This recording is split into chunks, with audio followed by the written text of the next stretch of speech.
संतों के साथ बैठना, संतों का संग करना ही सबसे बड़ी भक्ति तुलसीदास जी अपने शब्दों में कहते हैं।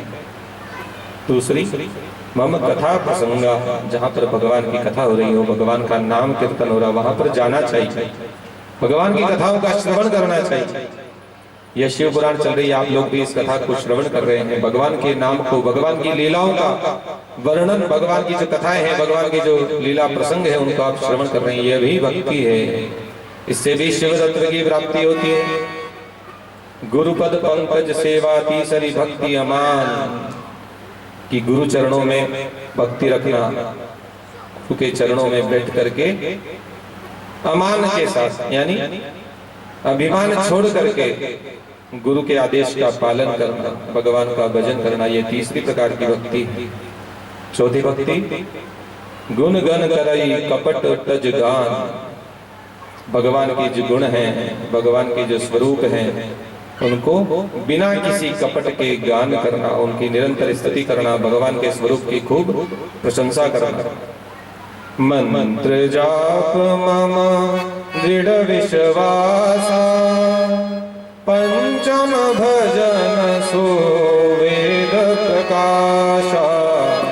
मंत्र जाप मम दृढ़ विश्वासा, पंचम भजन सो वेद प्रकाशा। छठमशील विहति बहु परमा, छठमशील विहति बहु परमा।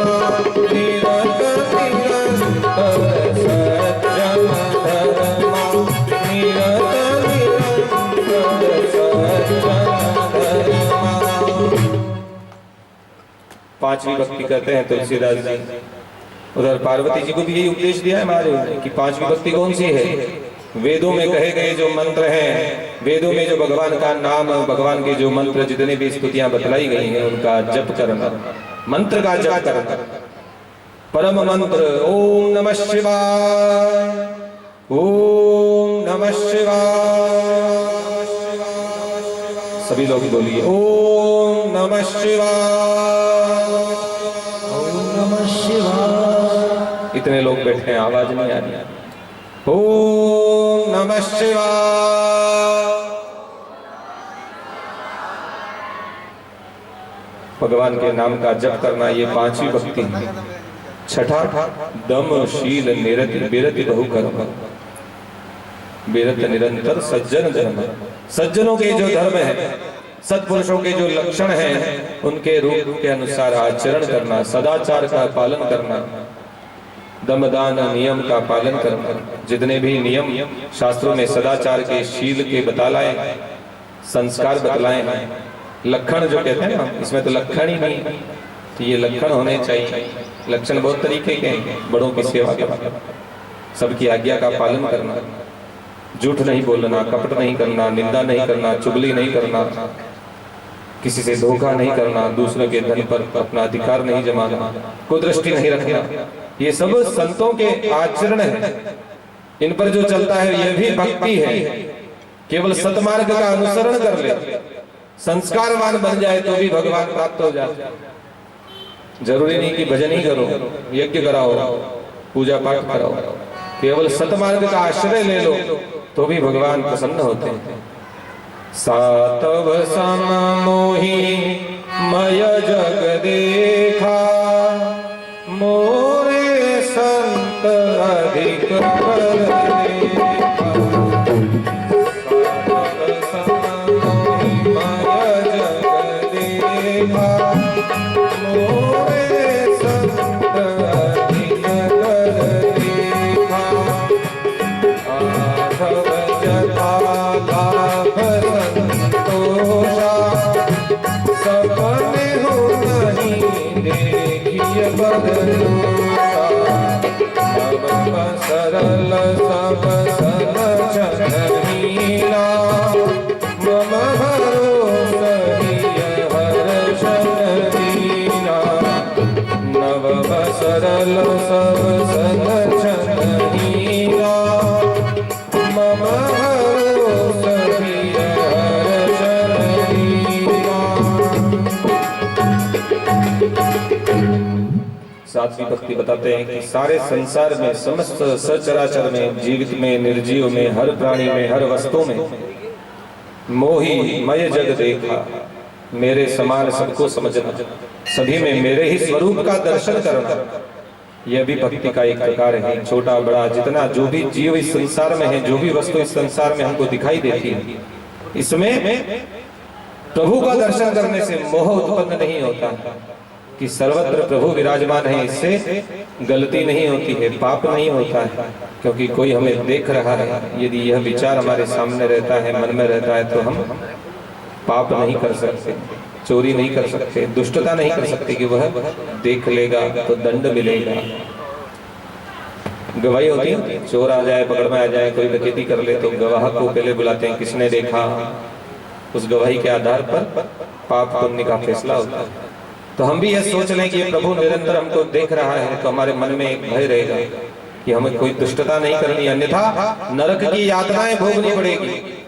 नरक का वर्णन शास्त्रों में इसलिए तो करते हैं, गरुड़ पुराण में इसलिए नरक के वृतांत बतलाते हैं कि व्यक्ति उस भय से ग्रस्त हो और उस भय के कारण, कम से कम भय के कारण ही उस पाप कर्म की ओर प्रवृत्त ना हो, धर्म के मार्ग पर चले। और आठवां लाभ संतोष, कितना भी आप धन कमाएं उसमें आपको संतोष होना चाहिए।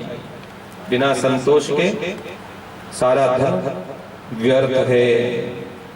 धन में प्रेम नहीं होना चाहिए, धन के अंदर माया में नहीं पड़ना चाहिए। धन का स्वरूप माया है, जो माया में लग जाता है उसके 100 पूरे कभी नहीं होते हैं। सब व्यक्ति सोचते हैं कि ये बड़ा धनवान है, वह सोचता है कि राजा बहुत धनवान है, मुझे राजा बनना चाहिए। राजा सोचते हैं कि चक्रवर्ती सम्राट बनना चाहिए, तब सब ऐश्वर्य मिल जाएगा। चक्रवर्ती सम्राट सोचते हैं कि इंद्र पद मिलना चाहिए। इंद्र सोचता है मुझे देवताओं के समान स्वरूप मिलना चाहिए, वैकुंठ मिलना चाहिए। और संत क्या सोचते हैं कि मुझे भगवान की भक्ति मिलनी चाहिए। जहाँ पर भगवान का नाम लिया जाता है वहां पर सब प्रकार से कल्याण होता है। और जिसके मन में संतोष है उसको कोई तकलीफ नहीं हो सकती। वह सुख में, दुख में, मान में, अपमान में कोई भेद नहीं करता। गोधन बाज धन धेनु धन सब धन धूरि समान, जब आए संतोष धन सब प्रकार से कल्याण होता है। जब संतोष धन प्राप्त हो जाता है, कितनी संपदा इकट्ठी कर लो लेकिन संतोष नहीं हो सकता है। हम इसे कैसे बढ़ाएं, कैसे इसकी रक्षा करें, कैसे कहाँ खर्च करें, सब प्रकार से चिंता ही बनी रहती है।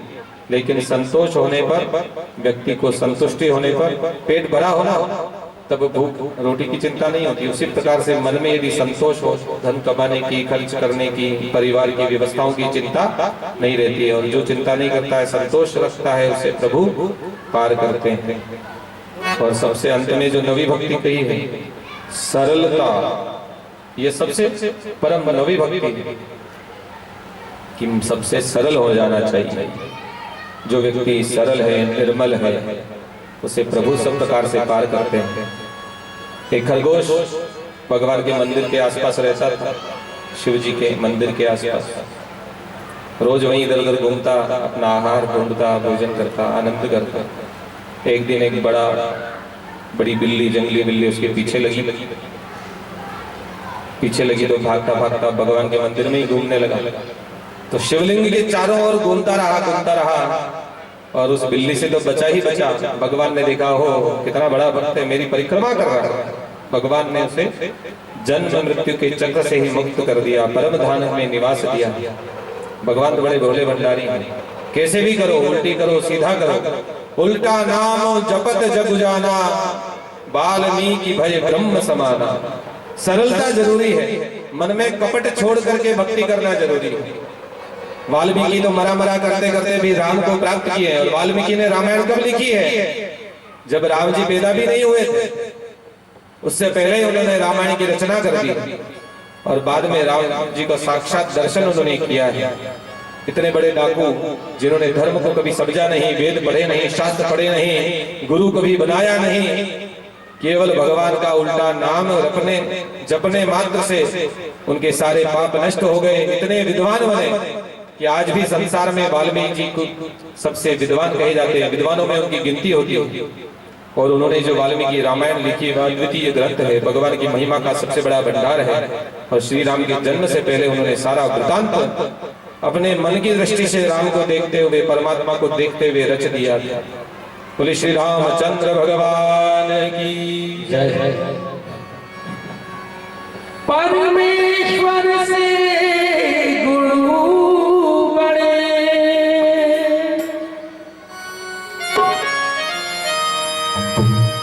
तुम देखो वेद पुराण, शेख बरदानो कहे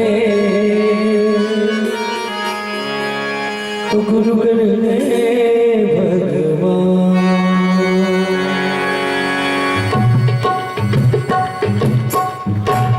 मैं तो अर्ज कराऊं गुरु थाने, चरना में राख जो माने।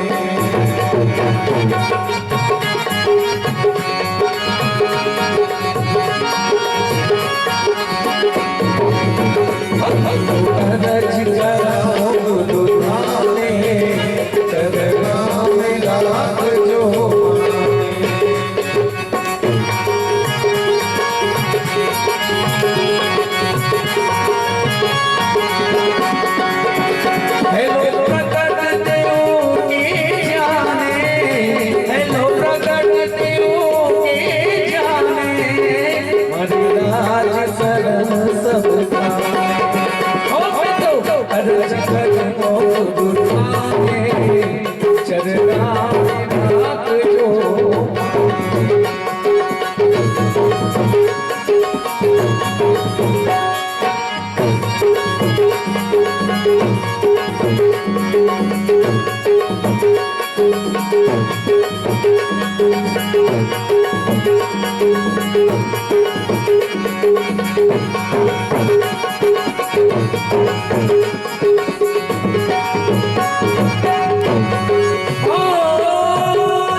सदगुरुदेव की जय। पार्वती जी और शिव जी का संवाद हुआ कि भक्ति के कितने प्रकार हैं, किस प्रकार से प्राणियों को, जीवों को भक्ति करनी चाहिए, प्रभु को पाने के लिए प्रयत्न करना चाहिए। तब भगवान ने उन्हें नवधा भक्ति का उपदेश दिया और पूजन का विधि विधान बतलाया। पुनर्देवम शिवम नत्वा ततो नामाष्टकं जपे, कि बारंबार भगवान को प्रणाम करते हुए भगवान के नाम का कीर्तन करना चाहिए। और सबसे पहले पूजन में नियम है कुछ। सबसे पहले किसकी पूजा करते हैं? आप लोग भी खूब दिन से करते हो। किसकी करते हैं? गणेश जी भगवान। महादेव ने भी विघ्न उपस्थित हुआ था, देवताओं ने भी विघ्न होने पर सबसे पहले गणेश जी का पूजन किया, तो उनके कार्य भी सिद्ध होते हैं। इसलिए सबसे पहले गणेश जी का पूजन करना चाहिए। कहीं भी मंदिर में जाते हैं तो सबसे पहले भगवान गणेश जी को पूजन करें, जल चढ़ाएं, स्नान कराएं, श्रृंगार करें, दुर्वा चढ़ाएं, भोग लगाएं। विघ्नेश्वराय वरदाय सुरप्रियाय लंबोदराय सकलाय जगद्धिताय नागाननाय श्रुतियज्ञ विभूषिताय गौरीसुताय गणनाथ नमो नमस्ते। भगवान गणेश जी को पूजन करें, उनको प्रणाम करें। उससे हम जो भी पूजन करते हैं, जो भी अनुष्ठान करते हैं, जो भी यज्ञ करते हैं, उसमें कोई विघ्न नहीं होता। और बाकी शास्त्रों में तो और भी विधियां बतलाई हैं। गणेश जी का पूजन करते हैं, भगवान वरुण का, तीर्थ देवता का पूजन करते हैं, क्योंकि जो जल है वही सब पूजा का माध्यम है। और भगवान को तो जल विशेष प्रिय है। पुष्कराध्यानि तीर्थानि गंगाध्या सरितस्तथा आगच्छन्तु पवित्राणि पूजा काले सदा मम। जितने भी तीर्थ इस भूमि पर हैं, पुष्करादि जितने तीर्थ हैं, उनमें जो जल है, गंगादि नदियों में जो जल है, वह सब जल हम जो जल पात्र मंदिर में लेकर के जाते हैं, जिस जल से भगवान का स्नान कराते हैं, पूजन करते हैं, उसमें विद्यमान हो ऐसा भाव करना चाहिए। कि रोज रोज तो गंगा जल नहीं चढ़ा सकते ना, तो ऐसा मन में भाव करके तीर्थों को याद करना चाहिए। तीर्थ भी कैसे आते हैं उस जल में? शास्त्र रीति है इसकी भी, केले कहने से भी आ जाते हैं, लेकिन वास्तव में भी आ जाते हैं। क्योंकि जितने तीर्थों का जल है, भूमि पर जितना जल है, वह सारा सूर्य की गर्मी से तप्त होता है, गर्म होता है और वाष्प बनती है, उनसे मेघ निर्माण होते हैं, बादल बनते हैं। तो जितने भी तीर्थों का जल है, समुद्रों का जल है, उससे बादल बनते हैं। आप जो बादलों की वर्षा आपके घर में, आपके क्षेत्र में होती है, किस तीर्थ से आता है कोई कुछ नहीं कह सकता है, लेकिन सबका समावेश उसमें होता है। जितने भी तीर्थ हैं, जितने समुद्र हैं, उनका जल वाष्प बन करके मेघ बनते हैं और वो वर्षा के रूप में हमें प्राप्त होते हैं। इसलिए जो वर्षा जल है वह भी सबसे पवित्र है और उसमें समस्त तीर्थों का जल विद्यमान होता है। उस जल से भगवान का पूजन करते हैं। जल का पूजन करने के बाद दीपक लगाते हैं सबसे पहले, साक्षी कहते हैं ना, गवाही कौन देगा आपने पूजा की थी या नहीं की थी। सेठ जी जब गोलोक में गए हैं गौ का दान करके यमराज के पास, तब उन्होंने कहा कि तुमने दान किया था तो किसका किया था, गौ का दान किया। तो वो गाय ने गवाही दी, हाँ मेरा दान किया है। तो दीपक लगाया जाता है साक्षी रूप में।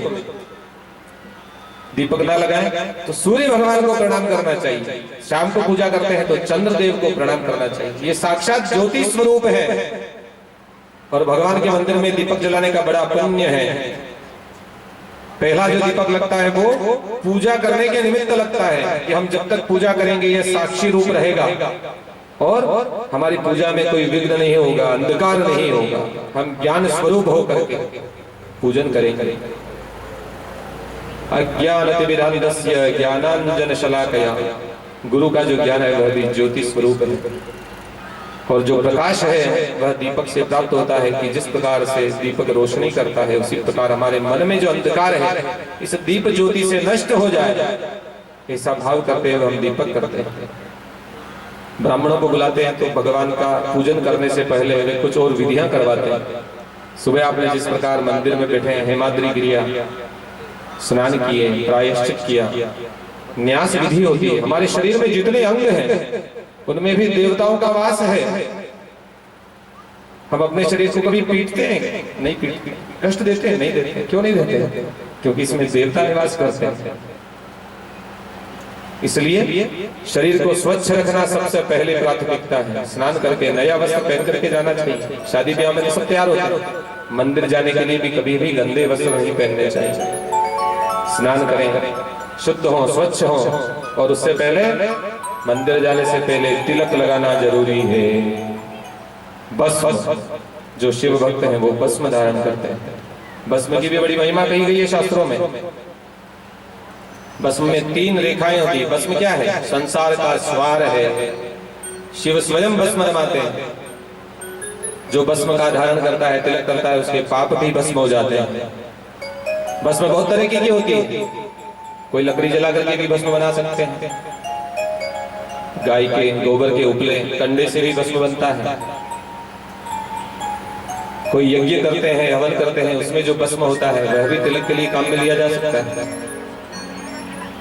कोई भगवान के निमित्त हवन करता है, विष्णु याग करता है, रुद्र याग करता है, चंडी याग करता है, उसमें जो यज्ञ होता है उससे जो उत्पन्न भस्म है वह भी श्रेष्ठ है।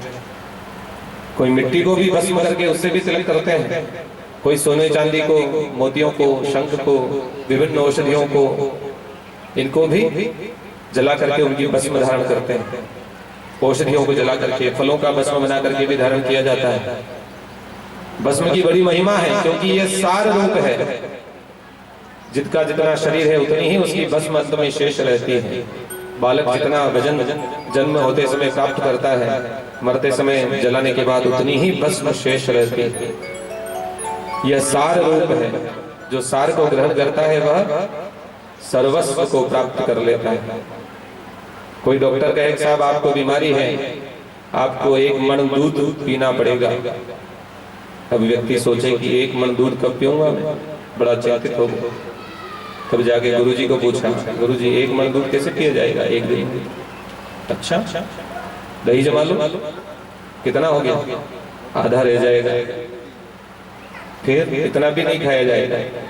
अच्छा, छाछ बना लो, मक्खन बना लो। कितना बचा? आधे से भी कम हो गया। अब तो खास फिर भी ज्यादा है। अच्छा, इसको गर्म करो, फिर क्या बनेगा? घी। एक मण दूध को तत्व ग्रहण करना है, एक मण दूध की अगर शक्ति प्राप्त करनी है तो पाव भर घी भी खा लोगे तो वह सार रूप जो ग्रहण करोगे तो उससे उतना ही बल प्राप्त होगा। इसलिए सार को ग्रहण करने में फायदा है, थोड़े में फायदा है, बड़े की ज्यादा की आशा नहीं करनी चाहिए।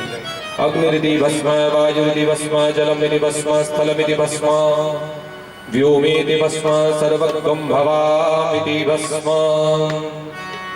ये सब भस्म के अलग अलग प्रकार हैं। एक ब्राह्मण देवता थे, उनका रोज का नियम था चिता भस्म भगवान को अर्पण करते थे रोजाना नियम पूर्वक। मशान में जाते और चिता भस्म लेकर के आते और उसके बाद भगवान का पूजन करते, फिर पत्नी को बुला करके दोनों मिलकर के आरती करते, भोग लगाते और भगवान का कीर्तन करते। रोजाना का नियम था। भगवान भी परीक्षा लेते हैं नियम की हमेशा। भगवान ने परीक्षा ली है, उस दिन उनको कहीं चिता भस्म नहीं प्राप्त हुआ। अब पूजन कैसे पूरा हो? पति ने कहा कि मेरा पूजन पूरा नहीं होगा तो मैं शरीर त्याग दूंगा। तब पत्नी ने राड़स बंधाया, क्योंकि पत्नी की परीक्षा कब है? जब पति संकट में हो। पत्नी ने कहा कि नहीं, पहले आपका धर्म बचा रहे ऐसा उपाय मैं करूंगा। पत्नी ने कहा कि हमारा जो ये घर है छोटी सी झोपड़ी है, ऐसा करती हूँ मैं इसमें जाती हूँ और आप इसको आग लगा दीजिए और मेरी चिता से जो भस्म निकलेगा उससे आप भगवान का पूजन करिए, आपका नियम पूर्ण करिए। आपका नियम भंग नहीं होना चाहिए, धर्म का कार्य पहले होना चाहिए।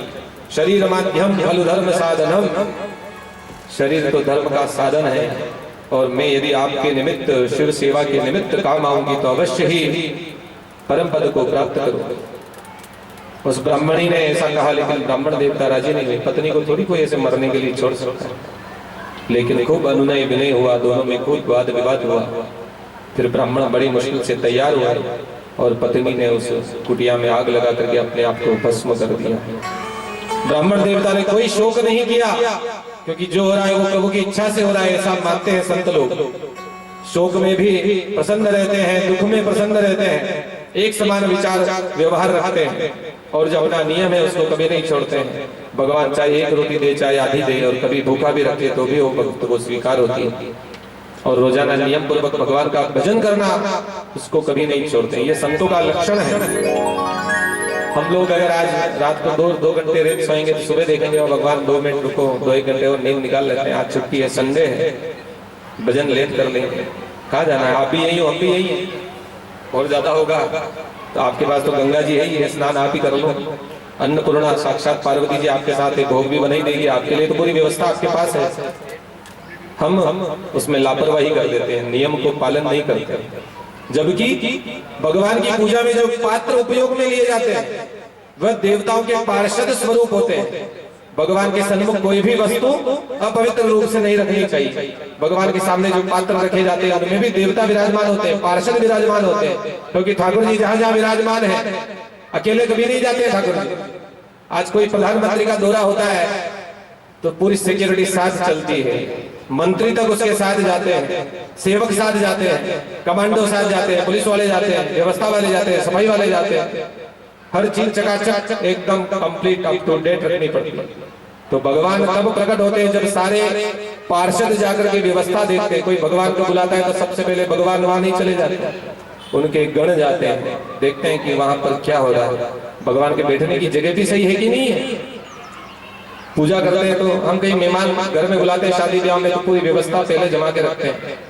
अच्छी साफ सफाई करो, अच्छी सजावट कराओ, घर में रंगाई पुताई कराओ, कलर कराओ, अच्छे कपड़े सिलवाओ, तैयार हो, खूब मेकअप करो, अच्छा भोजन बनाओ, सब प्रकार से किसी भी मेहमान को कष्ट नहीं हो ऐसी व्यवस्था करते हैं। तो ठाकुर जी आते हैं, भगवान महादेव जब घर में विराजमान होते हैं, किसी के घर में हम मूर्ति रखते हैं तो सबसे पहले देवता जो गण उनके हैं, उनके पार्षद हैं, वो भगवान की व्यवस्था देखने के लिए आते हैं। तो उन पात्रों में पूजन की सामग्री में वो निवास करते हैं, इसलिए उनको भी स्वच्छ रखना चाहिए। अगरबत्ती लगाने का स्टैंड बने लोगों के घरों में देखा है, 1-1 महीने तक दिवाली से दिवाली साफ करते हैं, काला बस अगरबत्ती लगा दीवे भी बहुत से लोग साफ नहीं करते। जबकि भगवान की हर वस्तु प्रतिदिन शुद्ध होनी चाहिए। हम भी स्नान करते हैं तो भगवान की जितनी वस्तुएं हैं उनको भी शुद्ध रखना चाहिए, तभी भगवान प्रसन्न होते हैं। और देवगण निरंतर ये प्रतीक्षा करते हैं कि व्यक्ति यदि रोज सुबह 8 बजे भगवान को स्नान कराए तो 8 बजे रोजाना आकर के एक बार तो देखेंगे ही देखेंगे कि व्यक्ति तैयार है या नहीं है। तब हनुमान जी, महादेव जी, जो भी देवता की पूजन हम करते हैं वो सामने आते हैं और पूजा स्वीकार करते हैं। जो व्यक्ति नित्य नियम से पूजन करता है उसकी अलार्म घड़ी सेट हो जाती है। उस समय